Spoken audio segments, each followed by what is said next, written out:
Hey everyone, welcome to Spellbay. Let's talk about this film Alpha. And suddenly Karan Johar ने जो decide किया है कि वो आलिया भट्ट के लिए एक स्टोरी डालेंगे एंड कम्प्लीटली शर्वरी के एग्जिस्टेंस को इग्नोर करेंगे। ये सब के बारे में बात करते हैं। जिसके रिलीज के पहले एक्सट्रीम लेंस तक जाके इसको सैल्वेज करने का ट्राई किया बाय शोइंग दिस कि अरे कहानी अच्छी है, कुछ डिफरेंट देखने मिलेगा। नैरेटिव सेट करने का ट्राई किया, लोगों को ब्रेन वॉश तक किया गया कि एक्ट्रेसेस को देखो कितने हम्बल है, बट किसके हम्बल होने में एंड थिएटर में कहानी देखना इसका क्या लिंक है। एंड इतने लेंस तक तभी कोई जाएगा जब कहानी अच्छी ना हो। एंड यही हुआ। ये फिल्म में कुछ मोमेंट्स को देख के आपको ऐसा लगेगा कि आप टीवी एडवर्टाइजमेंट देख रहे हो। शर्वरी का जो एंट्री है, she is looking stunning beautiful, but ये एक टीवी एड के लिए एप्ट है। एक स्पाई एक्शन मूवी में ये सब क्यों चल रहा है? एंड अगेन ये जो वायरफ का ऑब्सेशन है कि अपने एक्ट्रेसेस को बिकने में दिखाना है, सेम चीज यहाँ पे भी हो रहा है। आउट ऑफ नोवेयर कहानी में कुछ नीड भी नहीं था, बट आलिया भट्ट एंड शर्वरी के प्रॉपर ऐसे शॉट्स लिए गए हैं फिल्म में। अभी कहानी जिसने लिखी है ऑब्वियसली उसका डायलॉग्स में भी इनपुट रहेगा, तो डायलॉग्स भी यहाँ पे क्रिंज थे। एंड एक्टर्स कितना भी ट्राई कर ले एक्टिंग से सारी चीजें कवर अप करने का, बट स्टोरी लाइन अगर ऐसा है तो एक्टर्स क्या ही कर लेंगे। यही हुआ शर्वरी एंड आलिया भट्ट के साथ। जब ये कोई डायलॉग्स बोल रहे थे बहुत ऐसा ऑफ लग रहा था, अजीब लग रहा था। एंड ये कॉम्बिनेशन में पोटेंशियल था, बट सैडली गलत स्टोरी लाइन इन्होंने चूज कर लिया। जस्ट बिकॉज वायरफ है दैट डजंट मीन कि एक अच्छी कहानी आपको देखने मिलेगी, क्योंकि राइटर देखो आप कौन है।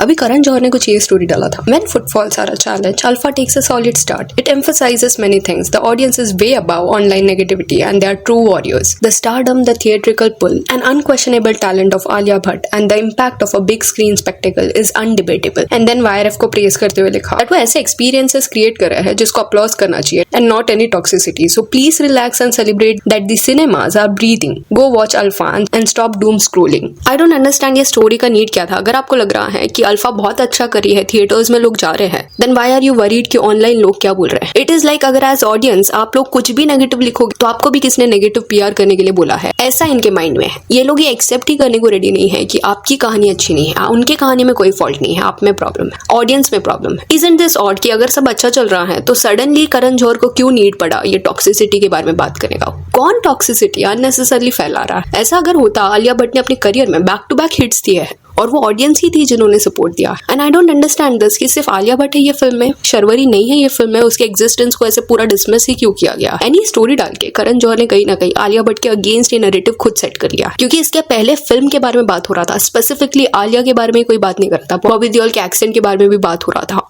एंड सारी चीजों को कंसिडर किया जा रहा था। अभी हुआ क्या कि करण जौहर ने ऐसा दिखा दिया कि आलिया की फिल्म है, आलिया को हिट दिया जा रहा है, इससे उसको लिंक कर दिया। एंड ये रियल प्रॉब्लम है। ये राशा थडानी के केस में भी देखने मिला था, जब उसकी फिल्म आने वाली थी एंड फिल्म बहुत ज्यादा बुरी थी उस पॉइंट पे, क्योंकि उनकी टीम ने एक एग्रेसिव पॉजिटिव पीआर बिठा दिया था। तो कुछ भी अगर आप फीडबैक देते फिल्म के अगेंस्ट तो कमेंट्स में आ जाते हैं कि तुम राशा के हेटर हो, अननेसेसरली उसको हेट कर रहे हो। एंड सिमिलर पैटर्न इस पॉइंट पे भी देखने मिल रहा है। एंड करण जौहर जब ऐसे दिखाते हैं कि उनको एंड आलिया को या उनके सर्कल को अननेसेसरली टारगेट किया जाता है, तब क्या वो भूल जाता है कि इसी साल वो मेट गाला में गए थे एंड ऑडियंस ने प्रेज ही किया था उनको, कोई भी अननेसेसरली उनको ड्रैग नहीं करा था, सब हाइप ही कर रहे थे। दिस क्लियरली शोज कि विदाउट रीजन कोई किसको ट्रोल नहीं करा। एंड सेम स्टांस जो है वो करण जौहर का नादानिया के वक्त भी देखने मिला था। नादानिया फिल्म जब रिलीज हो गई थी एंड लोग जब बोल रहे थे कि एक्टिंग बुरी है, क्या किया है, स्टोरी लाइन खराब है, उस पॉइंट पे टीम पूरा प्रूव करने में लगा था कि नहीं नहीं ये फिल्म जो है वो हिट है, लोगों को पसंद आ रही है। बट इवेंचुअली खुद इन्होंने पॉडकास्ट में जाके बोला कि हाँ हमें समझ आ गया कि अच्छी फिल्म नहीं है, बट बार बार क्यों बोल रहे हो? आलिया भट्ट ने वगैरह फर्स्ट डे कलेक्शन का पोस्ट वगैरह डाला है, तो इट इज पॉसिबल कि कलेक्शन वाइज ये फिल्म अच्छा करे, बट फिल्म क्रिटिक्स का वर्डिक्ट क्लियर है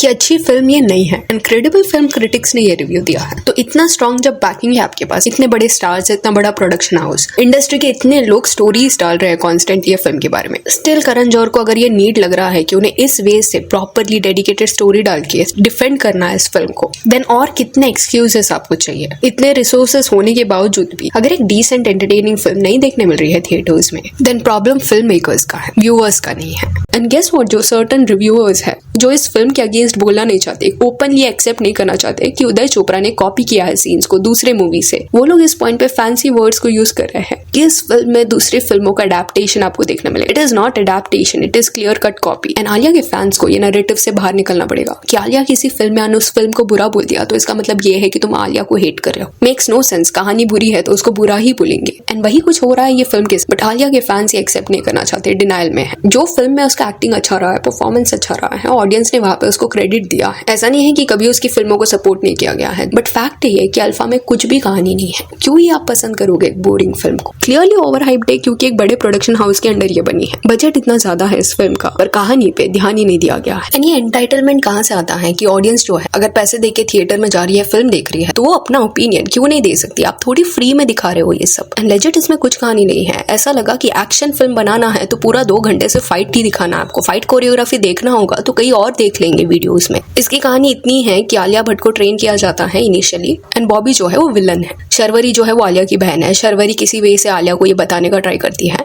इनिशियली आलिया जो है वो उससे झगड़ती है, बट एंड में वो एक्सेप्ट कर लेती है अपनी सिस्टर को एंड उसके लिए बहुत ज्यादा केयर करती है। यही फिर जर्नी है कि आलिया एंड शर्वरी के पीछे लोग कैसे पड़े हैं। एंड में आलिया जो है वो बॉबी देओल को डिफीट करती है। ये पूरी कहानी है, बट कहानी में इशू है ये इंडस्ट्री वाले थोड़ी मानेंगे, ऑडियंस में इशू है। अभी सैयारा जो फिल्म थी वो गई ना हिट, लोगों ने देखा जाके, क्या उसको ट्रोल किया गया? क्या उसमें नेपो किड नहीं थे? ऑब्वियसली थे। तो ये खुद जो नैरेटिव बिठाने का ट्राई कर रहे हैं कि अननेसेसरली किसको टारगेट किया जा रहा है, दैट इज फॉल्स एंड वो फ्रस्ट्रेटिंग भी है। इस पॉइंट पे ये जो इंडस्ट्री के लोग हैं वो इतना झूठा नैरेटिव फैला रहे हैं, लोगों के ओपिनियंस को साइलेंस करने का ट्राई कर रहे हैं। थिएटर्स का टैग उनको क्लियरली दिया जा रहा है। इट सीम्स एज इफ कि एक तरफ तुम ये सब कर रहे हो एंड देन दूसरी तरफ तुम्हें चाहिए कि कोई उस चीज को कॉल आउट भी ना करे। एंड इतना ही कॉन्फिडेंस है फिल्म में, तो क्यों स्टोरीज ऐसे आ रहे हैं डिफेंड करते हुए चीजों। एंड ये जो भी पीआर है वो थोड़े दिन बाद आपको खुद से शांत होता हुआ दिखाई देगा, क्योंकि अभी फिल्म रिलीज हो गया है। जो भी चीज होती है वो उसी दौरान होती है, उसके बाद सारा वो जो ब्रेन वॉश किया गया है वो हट जाता है। दैट बीइंग सेड, कुछ लोग ऐसे भी थे ऑनलाइन जो आलिया को बॉडी शेम कर रहे थे, which I feel is not at all okay. Review देना है या अपना ओपिनियन देना है कि इस फिल्म के लिए आलिया को कास्ट करना प्रॉपर चॉइस नहीं था, ये सब ओपिनियन हो सकता है। बट अगर आप स्पेसिफिक फीचर्स के बारे में बात करोगे,